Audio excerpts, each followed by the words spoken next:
seorang YouTuber berkata, dia pernah bertemu dengan Dajjal. Katanya, Ramadan kita penuh kemunafikan. Katanya, ulama-ulama sekarang adalah pengikut Dajjal. Katanya, semua yang kita anggap religius ternyata palsu. Wah, serius nih? Apakah ini kritik membangun? Atau cuma retorika yang membalik-balik kebenaran demi views? Ayo kita bongkar satu-satu, dengan logika, data, dan akal sehat. Pernah ketemu Dajjal?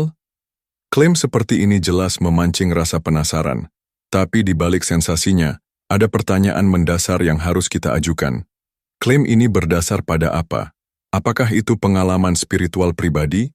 Apakah itu sekadar simbolik dari gejala sosial yang sedang terjadi? Atau sebenarnya hanya metafora untuk menyampaikan keresahan pribadi? Kalau ternyata ini hanyalah kiasan, misalnya menyebut orang-orang munafik sebagai dajjal-dajjal kecil dalam kehidupan modern, maka kita bisa melihatnya sebagai bentuk kritik sosial yang sah-sah saja. Tapi kalau disampaikan seolah-olah seseorang benar-benar pernah berjumpa dengan sosok dajjal secara nyata, maka ini jadi problematis. Mengapa? Karena kita sedang bermain di wilayah keimanan yang sangat sensitif. Dalam Islam, konsep Dajjal bukan sekadar tokoh fiksi atau dongeng rakyat. Ia adalah bagian dari tanda-tanda besar kiamat, dan keberadaannya punya konsekuensi teologis yang dalam. Kalau seseorang mengklaim pernah bertemu Dajjal, maka publik berhak bertanya, apa dasarnya, mana validasinya? Jangan sampai klaim seperti ini justru mengaburkan batas antara realitas dan sensasi mistis yang tidak bisa dipertanggungjawabkan secara rasional maupun agama. Masyarakat kita sudah cukup kenyang dengan narasi-narasi yang bombastis, tapi miskin klarifikasi.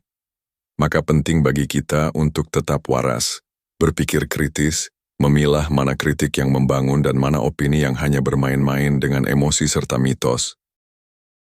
Ramadan, mikran, tidur plus makan berlebihan.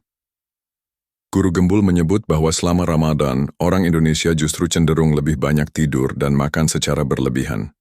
Sekilas, pernyataan ini mungkin terasa relate dengan fenomena di sebagian kalangan, seperti sahur instan lalu tidur seharian, atau buka puasa yang seperti ajang balas dendam.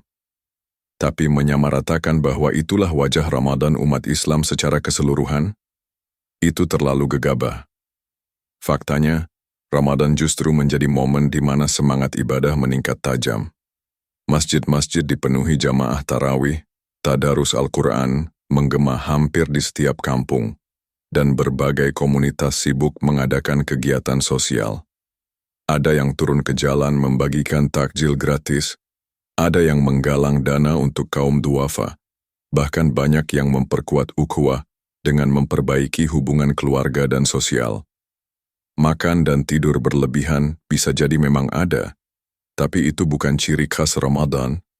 Itu hanya potret perilaku sebagian kecil orang yang kurang memahami esensi puasa.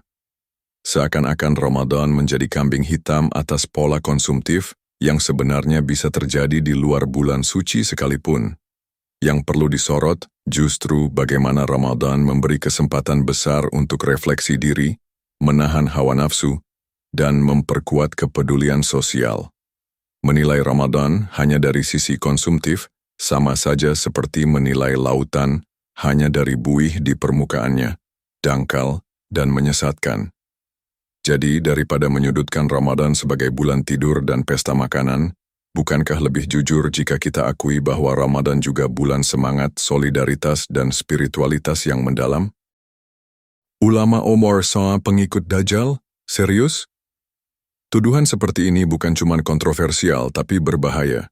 Menyebut para ulama sebagai pengikut Dajjal tanpa dasar yang valid adalah bentuk fitnah yang bisa merusak kepercayaan umat terhadap para penjaga ilmu agama. Padahal, ulama lah yang selama ini menjadi cahaya penuntun umat dalam memahami ajaran Islam dengan benar, menghadirkan pencerahan, serta membentengi masyarakat dari kebodohan dan penyimpangan. Dalam sejarah Islam, ulama telah memainkan peran krusial, menjaga kemurnian Al-Quran, menjelaskan hadits, mengembangkan pemikiran Islam, bahkan membangun peradaban. Lalu sekarang, hanya karena perbedaan pandangan atau narasi yang sensasional, tiba-tiba mereka dicap sebagai pengikut Dajjal. Ini bukan lagi kritik sehat, ini sudah mengarah pada pembunuhan karakter. Jika ada ulama yang keliru, tentu harus dikritisi. Tapi kritisi itu harus dilakukan dengan adab, ilmu, dan niat yang bersih.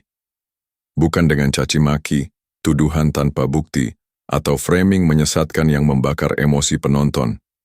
Nabi Muhammad SAW sendiri mengajarkan bahwa kehormatan seorang muslim harus dijaga, apalagi mereka yang memiliki ilmu dan bertanggung jawab menyampaikannya. Kita harus hati-hati. Tuduhan seperti ini bukan hanya bisa menyesatkan, tapi juga memecah belah umat. Kalau kita mulai menanamkan kecurigaan dan kebencian terhadap ulama, lalu siapa yang akan membimbing kita di tengah zaman yang penuh kekacauan ini?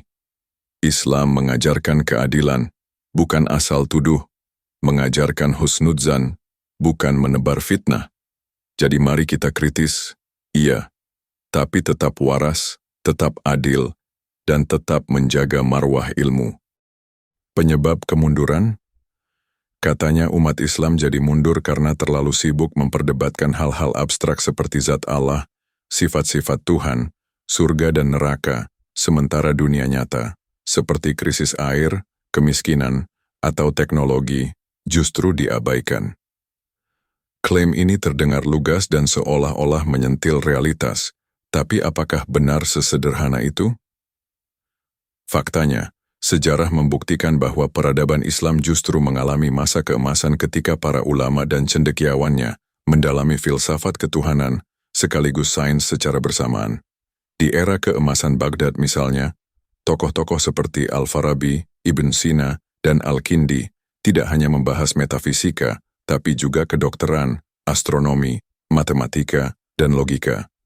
Artinya, bicara soal zat Tuhan dan takdir bukanlah penghambat kemajuan, justru menjadi fondasi berpikir yang mendalam dan integral.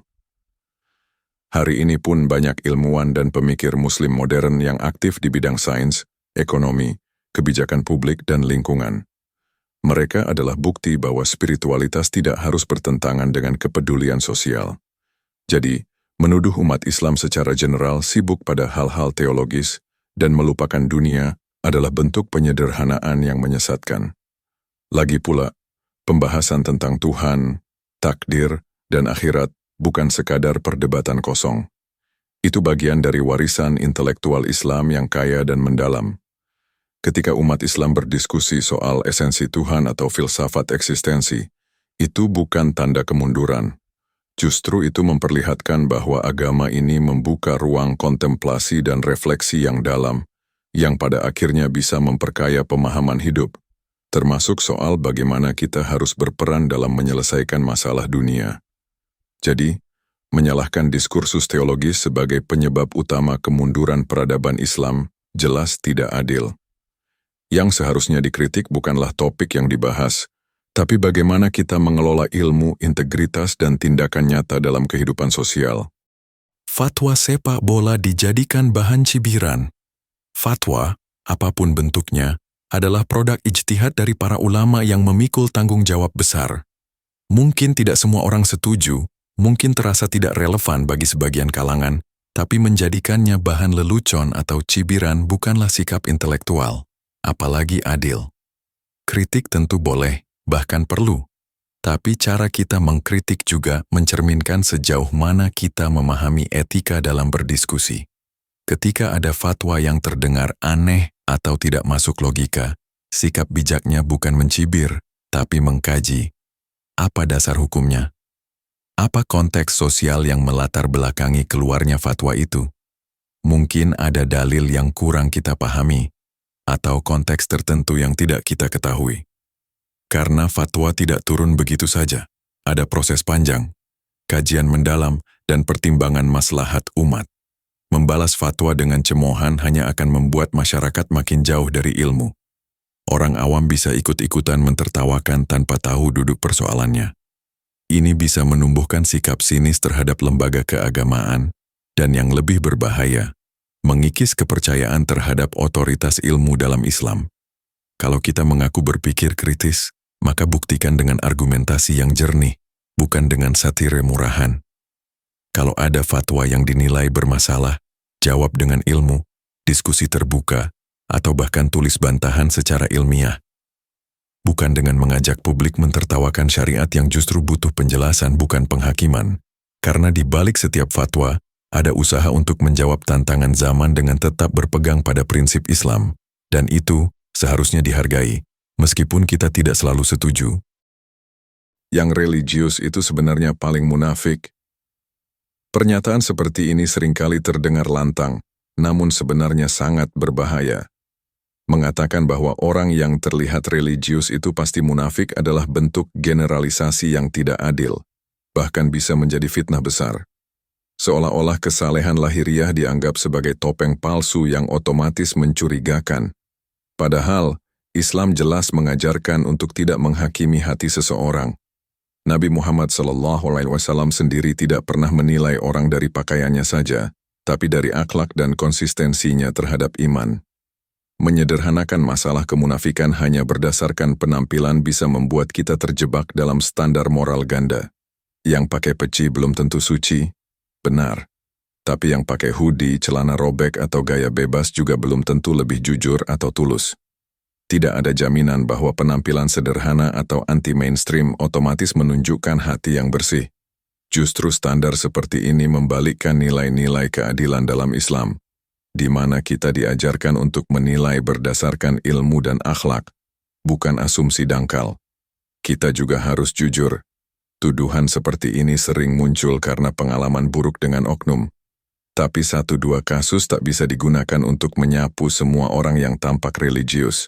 Mungkin ada yang tampil saleh tapi hatinya rusak, tapi banyak juga yang memang tulus, belajar, dan berusaha konsisten dengan nilai-nilai agamanya.